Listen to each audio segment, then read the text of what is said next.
Welcome to Your Boo Handbook, a guide to help you enjoy Halloween all year long.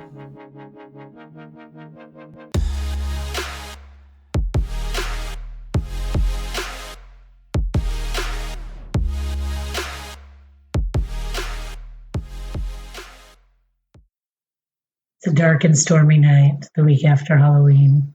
We needed some time to kind of regroup, gather our thoughts, and download the epicness, which was our Halloween season of 2019. And on Halloween night, we had a haunted house for our trick-or-treaters. It was great. It was so much fun. And you weren't even excited. No, I hate that. I hate people coming into the house, but we made it fun. Yes.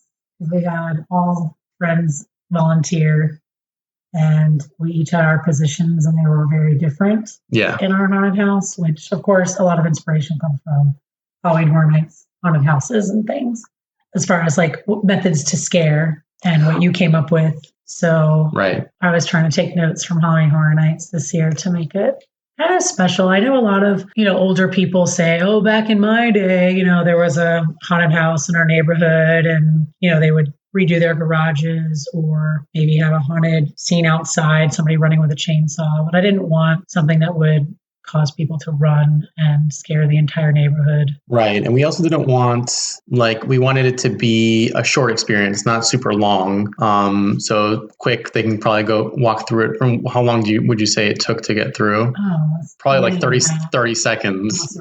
Yeah. So this year I knew that I wanted the theme to be Bad to the Bone to go with the rest of our theming this year. So I usually theme the haunted house area to be with the theme of our party. So that way people can see it at the party and enjoy it. We went to Paris this year, and we went and visited the catacombs, which was like a huge inspiration for skulls and bones. So I found this really cool wall, almost like a mural thing covering that would cover an entire hallway wall from practically like floor to ceiling. It was 30 feet long. Yeah. And it just really set the scene and really like helped with that mood and letting people know where they were. They weren't just in like a regular old dungeon. No, they were in the catacombs. They were going deep underground.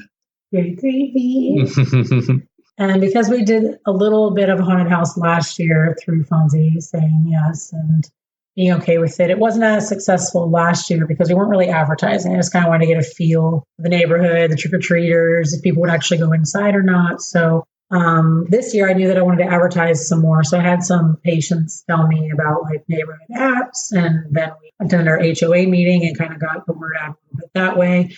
And as people were coming through, I think they were having fun. And a lot of people actually, especially adults, came back with other adults and wanted to share the fun that was our haunted house. So it was pretty awesome. And I also put up signs, night of, like garage sale signs, but it said haunted house with arrows pointing. So that way people could find a haunted house same day if they were going near our house, but maybe weren't thinking about going down our cul-de-sac. Think again. There's a haunted house that way. Yeah, it was kind of cute when I saw those coming back from work, and they were already up. So that was funny. You have to let people know when they're on their way home. Yeah. You were like, that's my wife. That's my house it's pointing to. Yeah, this will be fun tonight. I'm looking forward to strangers running through my house. So the theme, like we said, it was dark, it was catacombs, it was dungeoning, and we had fog because that's a Halloween Horror Nights staple is to have fog. So you had the fog machine going, black lights, and a lot of sensor or sound activated things that would make laughing noises or flash. Yes, we had a flasher skeleton. Open up his trench coat. He said, I'm bad to the bone. So it was perfect. I could not get him, obviously. So my position in the haunted house You were the greeter, basically. Yeah, the greeter, trick-or-treater. What was, or the greeter to the trick-or-treaters. What would you say Mike's role was? He was the first. He's in the first section. As soon as they essentially walk in, they kind of go through what would be, I guess, our sort of foyer. And then they would walk into like the larger room set up with like a table and there are skulls and candles and things like that. And he would be the first essentially character that they would come across. He was dressed up in the Dia de los Muertos sort of costume with a Mexican hat, or mariachi looking guy. And yeah, he looked great. Yeah, and he had a creativity because he could be in different areas. He has a little bit more room to move around. But the benefit was that he was also activating some of the sound effects, like when he needed to or wanted to, and then he had full control over the fog machine, which was good. So he was basically in control of the trick or treater's viewpoint. Like he was the focal point, and then they turn and they don't know what's coming because Mark, what was Mark doing? Mark was, so we had set up a little curtain sort of that, there's a doorway that goes into the kitchen from this front room where Mike was initially scaring people and had control over the fog and light effects and whatnot. And Mark had just taken a scream mask from our hall of masks, our hall of monsters hallway, I guess. And he grabbed that and he was just coming out and scaring people. He was on all fours, running up to them like on all fours. Yeah. People were freaking. So they're looking at Mike. They don't expect anything over there. And then like out comes like Ghostface mask crawling. And he didn't just put it over his head, like his face. He put it on top of his head. So he would crawl looking down, but the mask would actually be looking up at them. Yeah, so he could flip all the way around and it would look like his head was spinning and things like that. So it was really, really cool. And the black light captured Ghostface light. It reflected it well. Yeah, and he was wearing all black, like a black shirt, black pants, and he had just come from work or something like that. So he was decked out in black with a very starkly white mask that would reflect the UV and glow, which was really cool because he had to hide behind the shadows until the very last moment because if people saw the mask, they would see him instantly. So what was your role at the beginning then in seeing? My role at the beginning was essentially to drink beer. Supervise, right? Supervise, yes. Like from a distance. We could also all the way. Well, I was actually right behind Mark, sort of off to the side, and then those teenagers came through and they tried to go into our laundry door, which was the very next doorway. Wait, these teenagers, they started shoving each other before they even saw Michael. So like I'm guiding, I'm like, go this way. And the one is like shoving his friend, the other one's like leaning back. And they're like, these are big teenagers. They're playing basketball. They're big kids. So it's like, I was like, no shoving. Well, of course, they just took the Capitol wall down, which is fine. Yeah. It's just pinned up. So yeah. Initially I was just supervising with beer. And then I realized that people could accidentally go into the wrong door. So what I figured I would do is actually hide in the laundry door or laundry room. And then as people walked by, I would just slam it shut or bang on it. So that really got a lot of scares. People were freaking out. Like at one point in the night, this woman heard other people screaming from you banging. She was with kids, but there was another adult with these kids going through. And she literally just turned around and walked right back out of the house. I was laughing so hard. So you were the fourth person that they communicated with or that they saw. That they encountered. But they didn't really see you because you were behind the door. Right. And you got a lot of people. I got a lot of people. I got a lot of like hard scares. Yeah. Because it was like immediate. Because I would slam the door even though it was only open, like cracked open. Like I could see half an inch of the outside. It was just enough so that I was completely hidden. And I could, rest my beer on the dryer over there, take a sip, and then hear people coming by and then slam. Tanya was actually the very last person they encountered, and she would lead people out. But the way she did it was great because Tanya has this great voice that she can project and yell very loudly, but it's still very calming. Like she's a singer.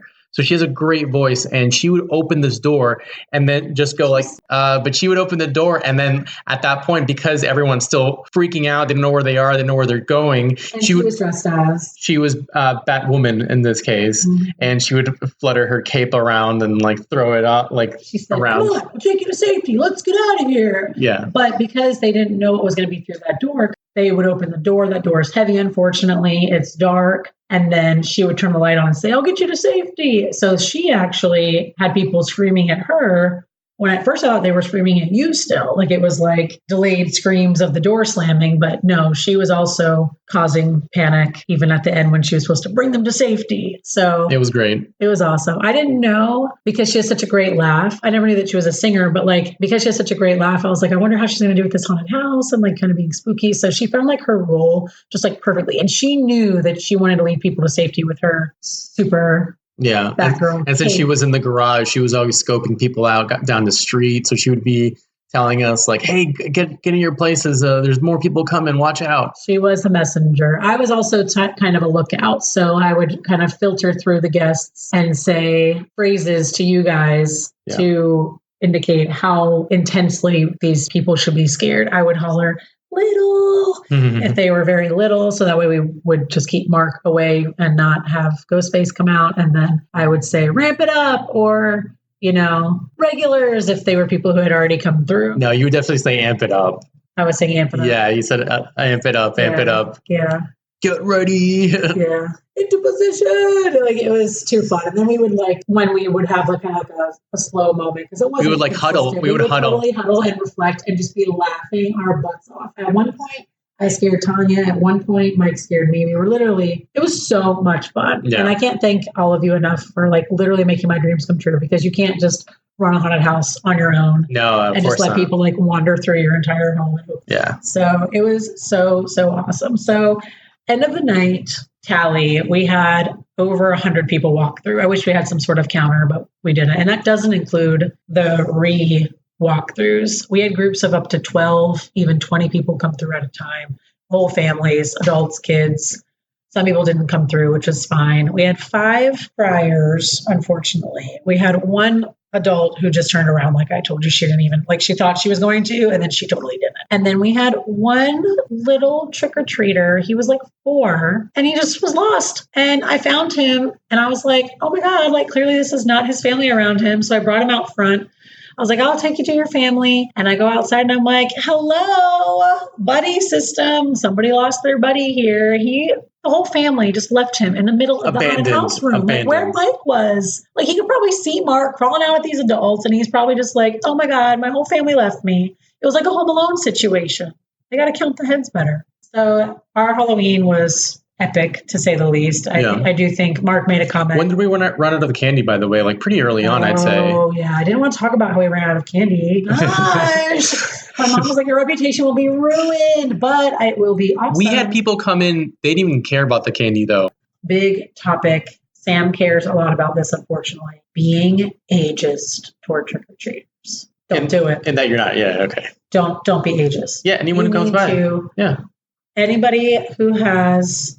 They don't even say trick or treat. If they're just there, it doesn't matter how tall they are, because you don't know how old they are. Just because they are tall does not mean they are old. My twin and I would go trick or treating when we were young, and we would come home. I was a lot taller than her. We didn't look like we were twins because we're fraternal.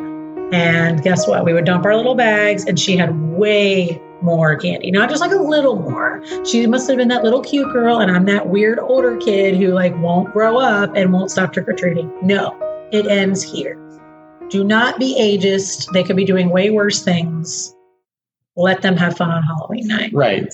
Totally. We had teenagers come through. That means that I can jump out at them more. We had adults come through. Yeah, but I mean, we had teenagers actually who had trick-or-treat bags for candies. Oh, okay. So, yes. Big idea for Sam. Okay.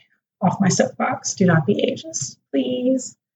Mark made a comment that if we were to ever move, because we're obviously developing our reputation at this point. We had a trick-or-treater who was like, I remember you guys from last year. And I was like, yes, this is what I want. I want the trick-or-treaters to remember us and remember our home. So Mark was like, if you guys ever move, the next people are going to be so lame in comparison. Well, they're going to be screwed because people are going to come by and be like, are you doing the haunted house this year? And if they leave their door unlocked, people actually just came in without me being there. And we can't hear the doorbell because where our house is, the doorbell's at the very end. It's at the back, basically. The back, and with the movie going and all the sound effects and the growling and yelling and banging, we couldn't hear the doorbell. So people would actually, I just left the door unlocked because I would just shut the door and then I would follow whoever was going through the haunted house or regroup with you guys. And many times I went to the front and people were coming in on their own, even digging into the candy. I was like, they're like, oh, okay, we didn't know if we could just like come in. It's like, well, good thing I was already planning on inviting you in. So that was good. I'm excited for next year. Yeah, and basically, I mean, this really couldn't have happened without Mike, Mark, and Tanya. Yeah, it was amazing. It really tied it all together because we were just able to do it. We had enough people to like sort of be at every point to guide people through even just their fear to the right area and then out. It was great. It was perfect. Yeah, it was definitely the perfect number. Everybody had very different roles. It was a different experience. I also looked creepy. So I didn't know the mask. My face was half painted and I was a pirate. So visually I had face makeup. Mike did too, but it was dark where he was. He was more costumed because which helped him. Well, it helped him because if he had any white, it would have glowed under the UV. Like how Mark did. But since he was all dark, he really was able to hide even with the fog effect right there. So people wouldn't see him at all until he jumped out at them. It was great. We're doing a new segment this week, and perhaps a continuing segment called Fonzie Fun Facts. Those who know me already know about these, but I will provide one that's Halloween themed this episode. And I want to talk about jack-o'-lantern carving. So I did one jack-o'-lantern carving this year. It was a bat at my sister's house in Chicago, but we didn't get to do one here. Time constraints, yada yada.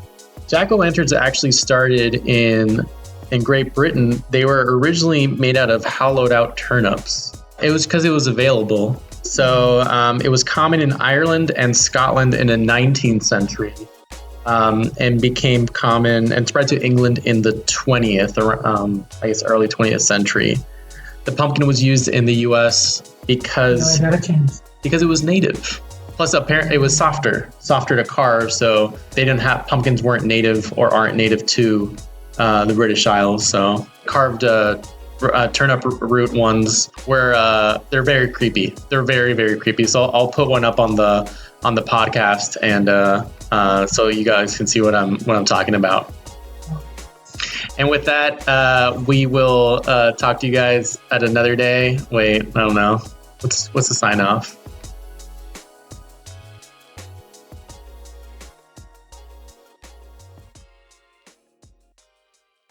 Halloween.